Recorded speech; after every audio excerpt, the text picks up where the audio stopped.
The Newsday continues here on One News Now. I'm Pauline Verzosa. Former President Rodrigo Duterte insisted that he will not attend the House Squad Committee hearing on the war on drugs.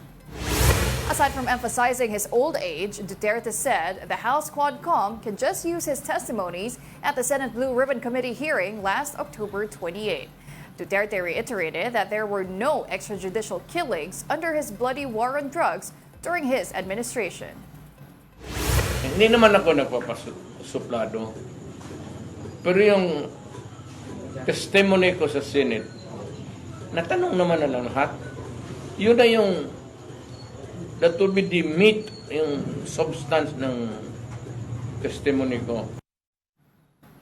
The former president also blasted former Senator Antonio Trillanes for submitting the transcript of the Senate hearing to the International Criminal Court or ICC.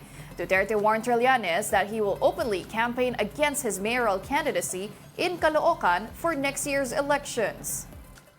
Alam mo, pag tumakbo ka, Trillanes sa Caloocan, doon ako magkampanya. Doon mo ako makita. Doon kita babuin. Talagang babuin kita. Now in other news, over 167,000 passengers were processed by the Bureau of Immigration during Undas. Now that covers October 31 and All Saints Day on November 1. According to the BI, international travelers increased by 12% compared to last year. The agency deployed more than 50 newly appointed immigration officers to deal with the foot traffic.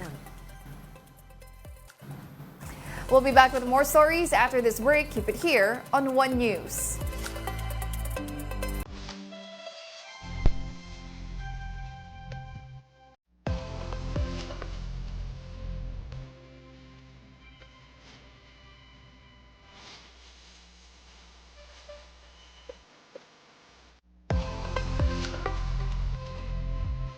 PAOCC is monitoring a tropical storm within the Philippine area of responsibility. And now let's get the latest from PAOCC weather forecaster Veronica Torres, who joins us on the line this morning.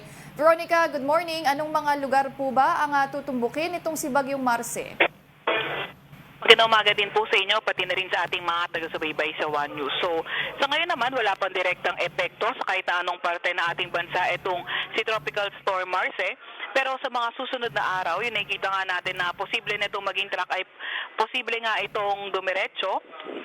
Or either, may dalawa tayong nakita scenario, either maglandfall or dumiretso ito sa may extreme northern Luzon or sa mainland northern Luzon area, or yung isa naman ay posible namang mag-recurve ito habang papalapit na ating bansa. Yung mga start na mga pag-ulan, posible ngayon o hindi kaya bukas, at sa mga susunod na araw, posible tayong maglabas ng weather advisory para nga dito kay Bagyong Marce. Okay, Veronica, gaano ba kalakas yung ulan at hangin na inaasahang madudulot nitong si Bagyong Marce? Opo, sa ngayon, kasi pagdating ng around bago mag-weekend, posibleng ayun na yung paglapit ni Marce sa atin. So, posibleng nasa may typhoon category na ito, posibleng umabot ng around 140 kilometers per hour. Yung sa mga pag-ulan naman, mga starting today or tomorrow, posible na yung mga scattered rain showers and thunderstorms. And then, sa mga susunod na araw habang lalapit itong si Marce, posible na nga tayo maglabas ng mga moderate to heavy, heavy to intense hanggang intense to torrential rain. So, ititignan natin, at habang lumalapit itong si Marce, ititignan natin at i-assess kung ano ba yung mga posible nating ilabas sa weather advisory na lakas ng mga pag-ulan. Okay, Veronica, may iba pa bang nakaka-apekto dito sa weather system na si Bagyong Marce? Pati kailan siya inaasahang aalis ng Philippine Area of Responsibility? Ngayon naman ay wala naman na itong si Marce ay posibleng ang tinitingnan lang natin is yung possible surge ng northeast sa mga susunod na araw. Pero ayun ay titingnan pa natin, at dahil medyo mahaba pa yung araw.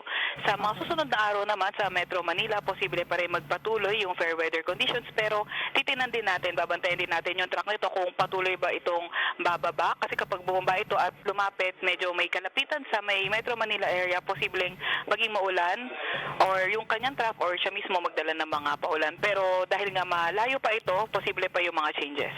Okay, maraming salamat para sa update na yan. That was Pag-asa weather forecaster Veronica Torres. Meanwhile, the Presidential Anti-Organized Crime Commission, or PAOCC, distanced itself from what they called a flawed raid in Malate, Manila last week. PAOCC said it was not part of the raid at the Century Peak Tower, wherein 85 people were arrested and 69 of them are foreigners. PAOCC spokesperson Winston Casio called the raid a failed operation because the arrested foreigners were eventually released. Apparently, the police failed to secure a legal hold on them.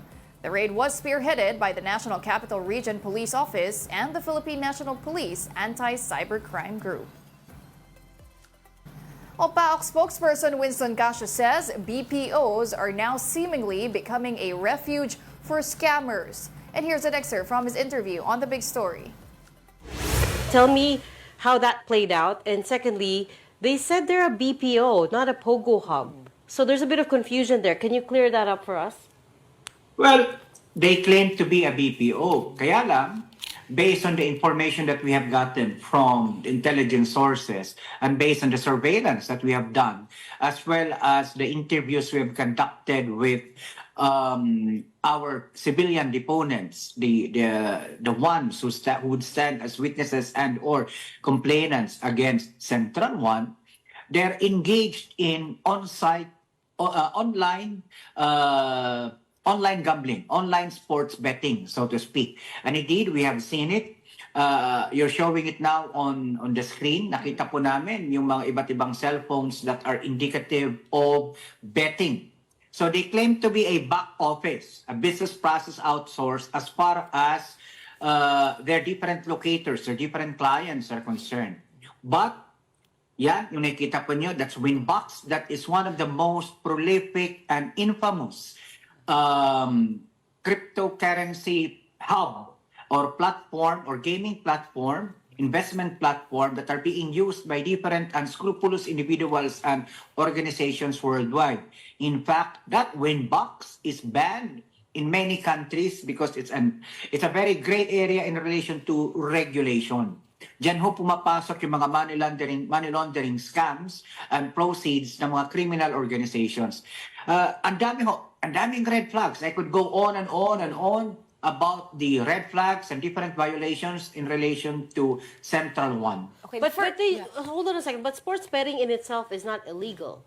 So Sports betting in itself is not illegal. Yeah. But then again, the permit for that particular agency is a a BPO. business process Correct. outsource, not an offshore gaming operation. Okay, so they didn't have the POGO license, but they had the BPO license, correct? Yes, ma'am.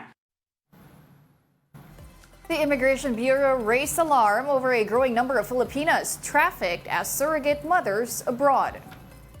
This comes after the repatriation of 7 Filipina victims who were recruited as surrogate mothers for unknown clients in other countries. BI Commissioner Joel Anthony Viado said 3 of the victims were deceived by false promises about surrogacy. Based on their investigation, the victims were recruited online and the traffickers will arrange a complex travel through multiple borders to avoid detection.